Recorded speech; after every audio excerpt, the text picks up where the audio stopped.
श्री कृष्ण कहते हैं, जीवन का मार्ग ध्यान, भक्ति और सेवा के माध्यम से जाता है। इन तीनों में पूर्णता प्राप्त करो और अनंत शांति को प्राप्त करो।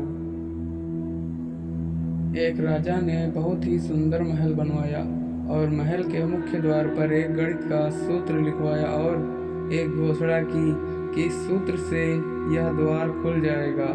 साथ ही साथ राजा ने यह भी घोषणा करवाई कि जो भी इस सूत्र को हल करके द्वार खोलेगा, मैं उसे अपना उत्तराधिकारी घोषित कर दूंगा।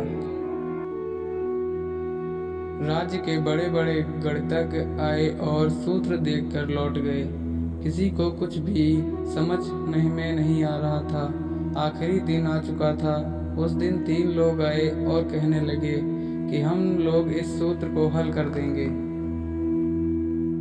उसमें से 2 तो दूसरे राज्य के बड़े भारी गणितज्ञ थे और अपने साथ पुराने गणित के सूत्रों की पुस्तक भी लाए थे, लेकिन एक व्यक्ति जो साधक की तरह नजर आ रहा था, सीधा साधा, कुछ भी अपने साथ नहीं लाया था।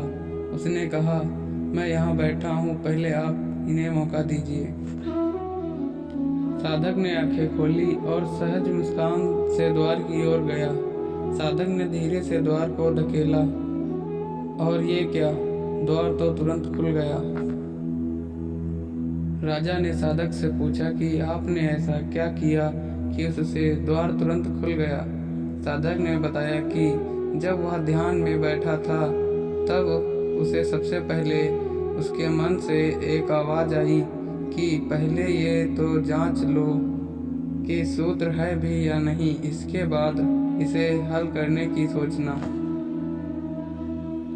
कई बार हमारे जीवन में कोई समस्या होती ही नहीं और हम अपने विचारों से उसे बड़ा बना लेते हैं। ज़्यादातर लोग कल्पनाओं में खोए रहते हैं और दुखी होते रहते हैं।